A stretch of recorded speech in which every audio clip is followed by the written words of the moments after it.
But when Israel's in trouble and says, I need the American government to help me, Ben Shapiro says, you better give them the missiles.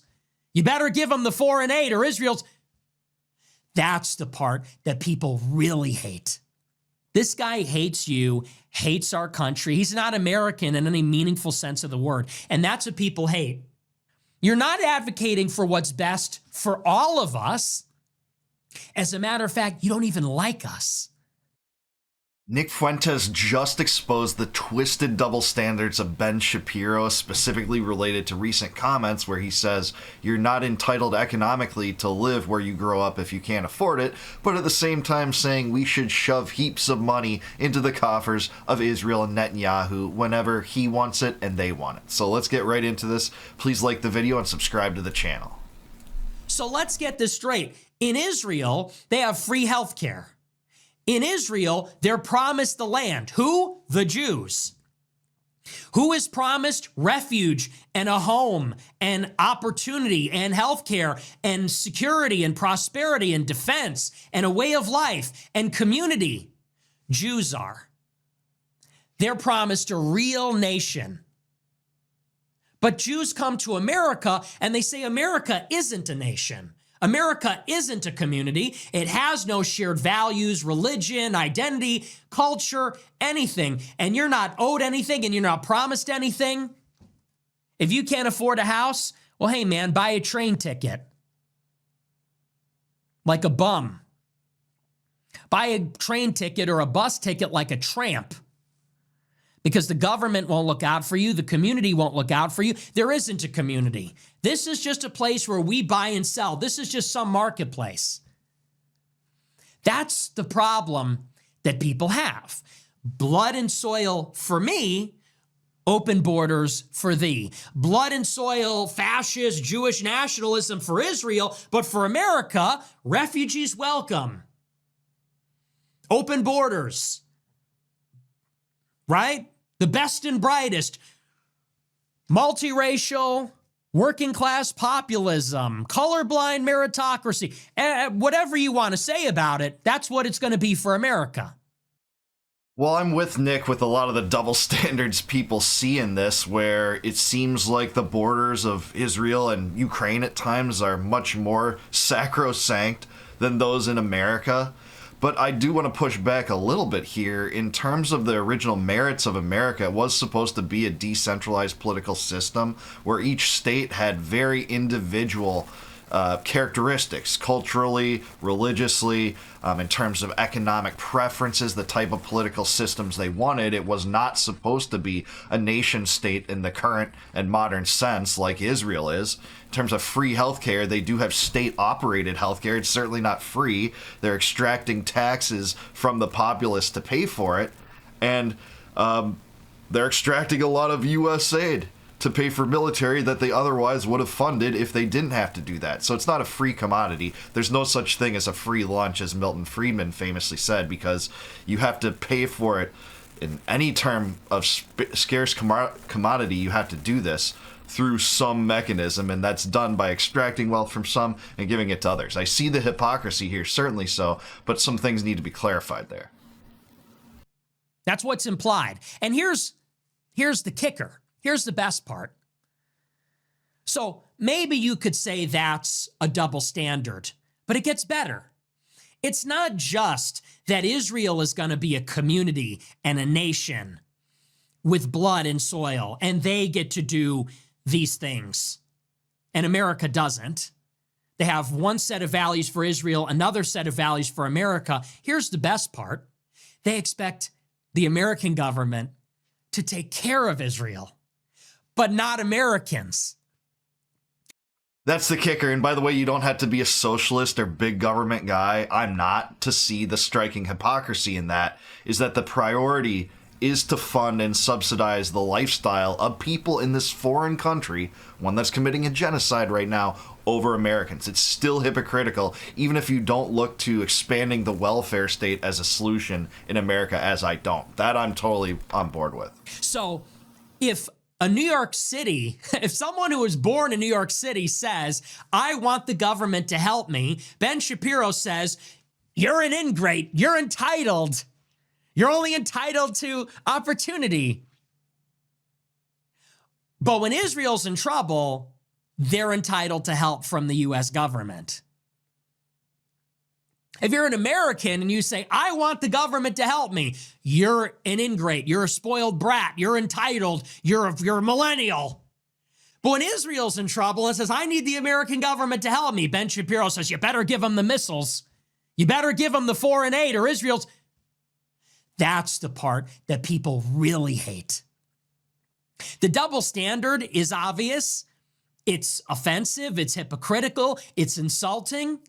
That's where people say, take your dual loyalty and go home. But to add to it, what makes it truly reprehensible, what makes it truly disgusting, they're not happy with the double standard. To add insult to injury, they want America to pay for their ethno-state.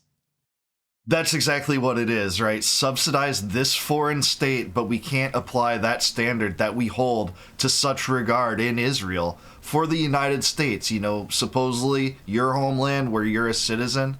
It just is so striking as to how these people, rank their priorities, and Israel comes before their own community, their own states, their own country. It's very clear, and I'm with Nick on this all the way. We don't really probably have the same perception of solutions in this regard, but I think he's totally right on that facet of this. America will have no community. America will have no nationhood. America has no right to an identity, a sense of belonging, a sense of looking after one another. The government has this sort of role. It's not and Israel does. No, our government will also help them. So they have their nation and ours. Yeah, we're a captive nation. We're an occupied nation. But it shouldn't even be a nation. That's my standpoint. Going back into history, this was supposed to be a decentralized league of states where there wasn't one solitary community. It's only been through, steps and precedents leading to outright centralization in the United States, especially since the progressive era, that have led us to this point. Before that, we had, 50, sometimes less than 50, obviously, as the states got added, but different hotbeds, different societies where people could practice voting not only in the ballot box, but by moving their feet, by moving and migrating to places closer to their own preferences. And that's what we still could have in America. We still have it to some extent. The state still retains some power, but much of it is superseded by the central government. I think that's the biggest perversion of America in general, and it's encouraged central bank, the empire building schemes, the giant welfare state, giant regulatory state. And there's no possibility to have a shared identity in a system that was designed for federalism. God promised them the land, God promised them their ethno-state, and God promised them American aid. God promised them that America's going to pay for it. So Shapiro, with his Israeli wife, Israeli kids, his Israeli loyalties, he's got one set of standards for Israel and another for us. And at the same time is going to use his citizenship to lobby for welfare for Israel, but not for Americans. For Americans, he says, get lost, buy a bus ticket, get a job. For Israel, he says, think of the hostages, think of the Jews. How much do you have to actually hate a group of people to do this to them? Seriously. Yeah, and he dares to say that there's a Holocaust around the corner in the United States, or at least imply that. That's what these people did at Genocide Fest 2025, the last weekend, with Randy Fine saying Tucker Carlson's the most dangerous anti-Semite in America. He's leading a new Hitler Youth movement. That's his quote. I wish I was making that up.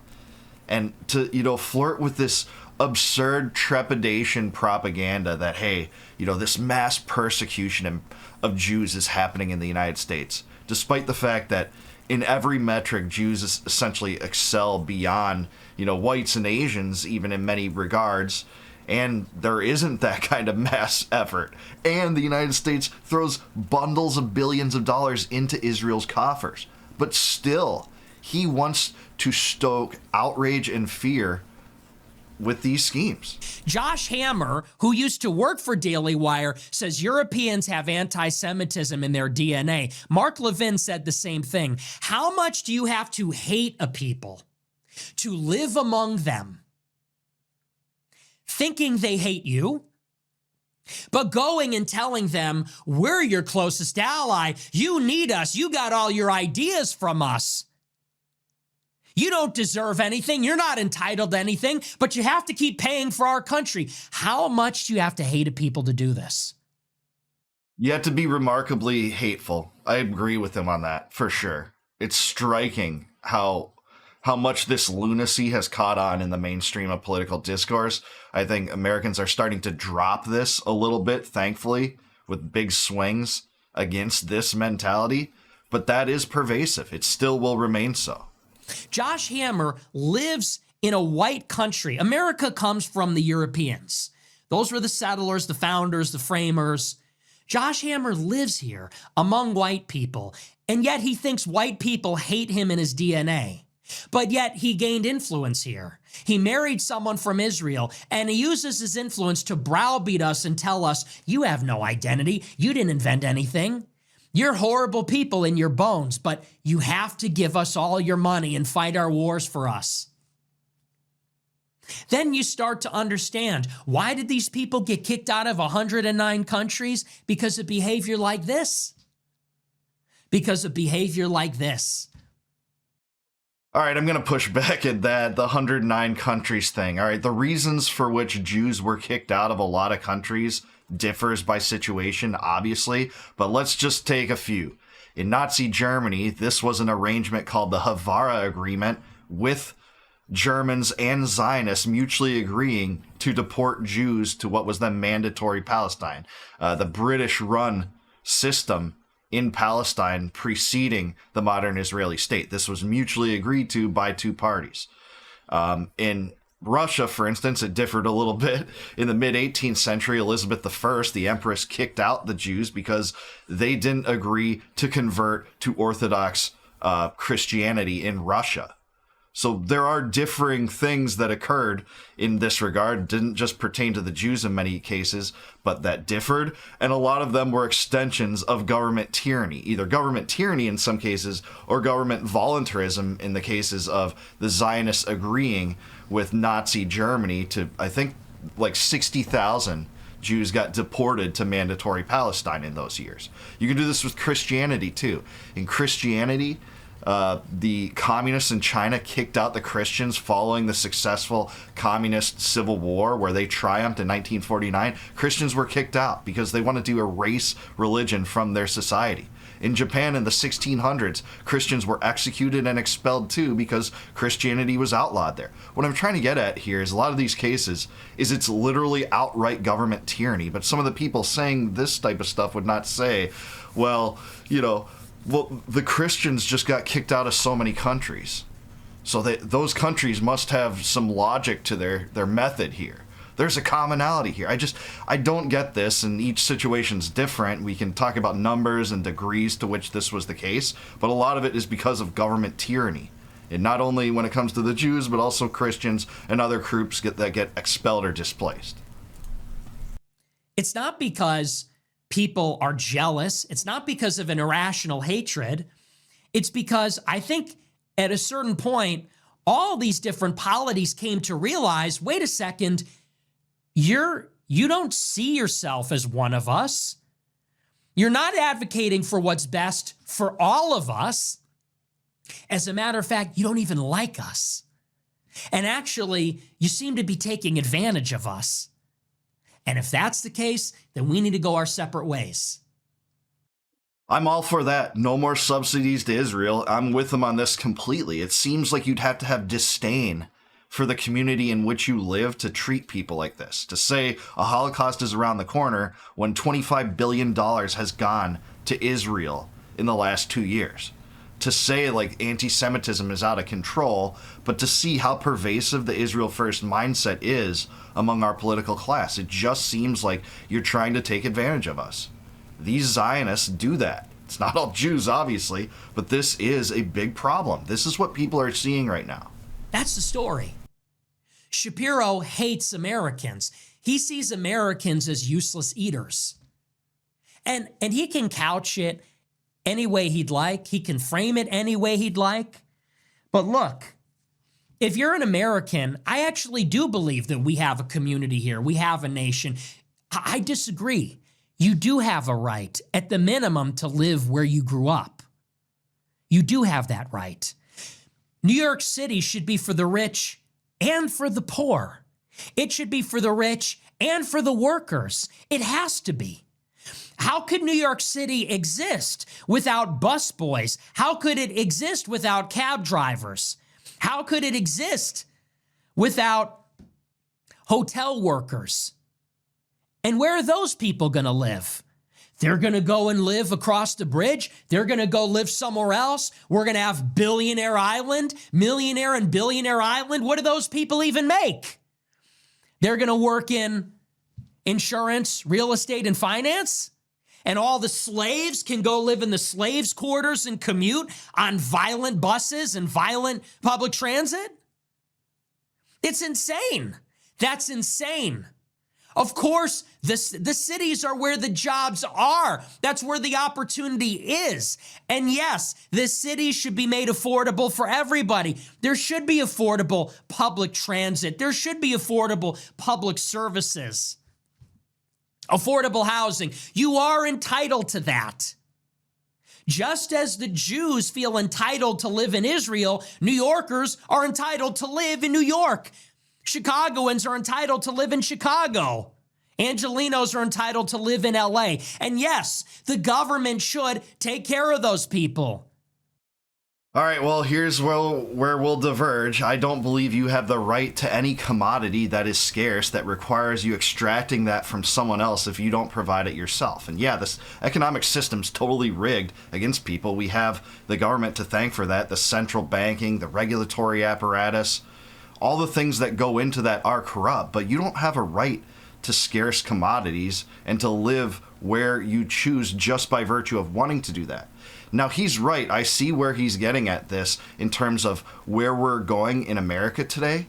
But he is, I think, more leftist than he'd want to admit if he's saying that the government does owe it to you to provide for you. I mean, that is the mantra of the American left. Essentially, that is. So, I mean, if you're going to call yourself a dissident conservative or America first, I just don't think it is unless you want to embrace the left too. And nationhood far preceded the advent of the modern welfare state. The first welfare state was essentially in Bismarck's Germany in the 1880s. That was constructed at that time. Nationhood far preceded that. So I think he's conflating nationhood with a welfare state, meaning that they're not mutually exclusive. They go hand in hand no matter what, and that's not the case. So Nick's prognosis of this problem seems to be increase the welfare state in what we've seen in places like New York that has caused this unaffordability and this inability to work in other places. But the welfare state's also tied into the military-industrial complex.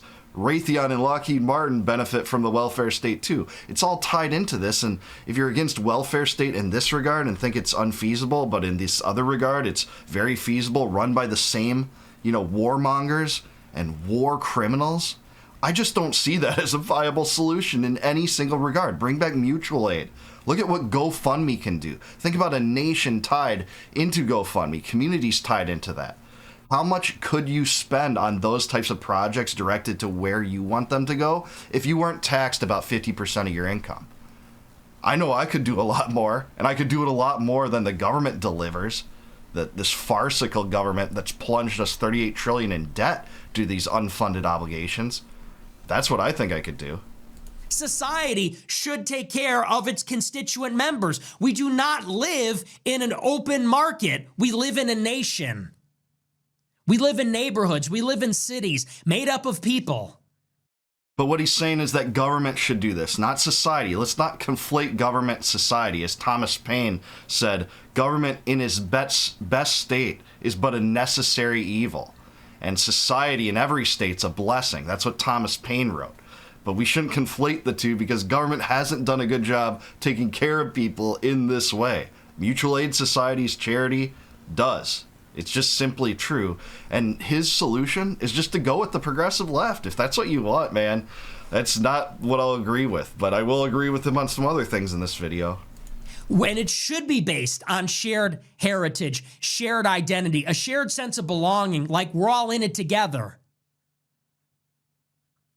And the Jews understand that when it comes to Israel. They understand that when it comes to Brooklyn. They understand that when it comes to Surfside. But when Americans want to live in their own country, they say you're an ingrate. You're entitled. Get lost. What kind of rootless way of that is thinking? Exactly right. He's right about that 100%. The hypocrisy is striking. We just have different solutions. He wants to go into a more welfare-driven solution, like the progressive left. I don't. I want to cut off all subsidies. I want to cut off all the welfare to Israel, all the welfare to Raytheon and Lockheed Martin, corporate welfare, which is the lion's share, by the way. You know, so that is what we saw under the CARES Act and other big wealth transfers from the middle class to the rich and well-connected military-industrial complex and big tech, big pharma, etc. Well, what kind of rootless way of thinking is that?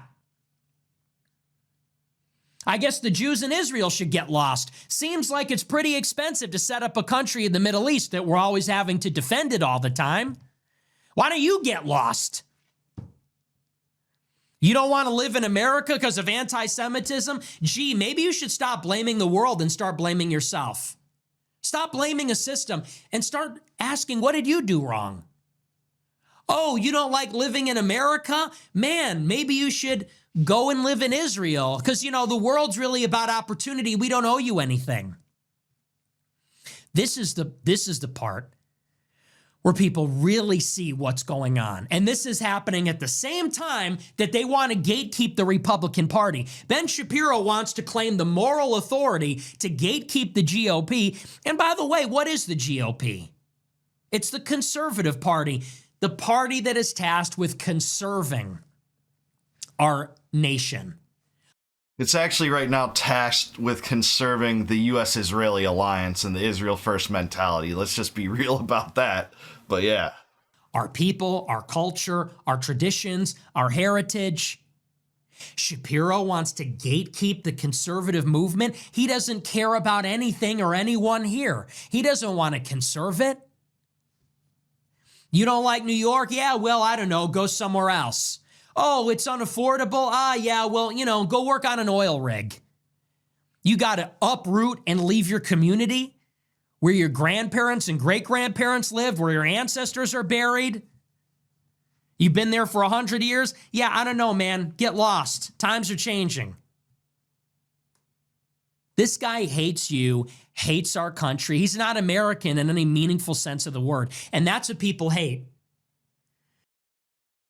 Yeah, that is what people hate more and more. And you'd think if you prioritize Israel the way that a lot of these Zionist right-wingers do, you would benefit or stand to gain by living in that country that you so clearly prioritize over us, where there are double standards. I'm with Nick in identifying those double standards. They're so striking and absurd, and yet we're supposed to just buy into this, and Ben Shapiro's followers are just supposed to swallow this hook, line, and sinker. Yeah, man, he's totally right.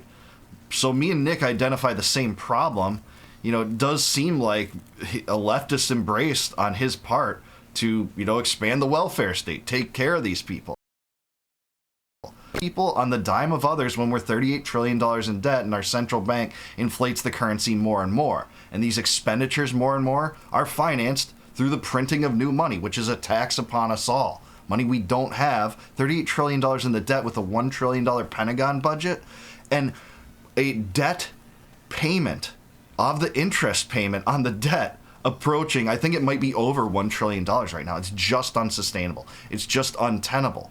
But again, this is a striking double standard. I don't think the solution is to expand the welfare state, some of which goes to Israel, some of which goes to Lockheed Martin, Raytheon, Pfizer, you know, all the major players in the lobbying. I think it's to cut off all the welfare, including that which goes to Israel. That would be a more viable solution than expanding the welfare state. And I know that Nick is more selective about that. He doesn't want that to go to Israel. He wants it to go to the home front. And I could live with that compared to the status quo. But we're so far in debt that there's no way to pay or vote ourselves out of this at the federal level.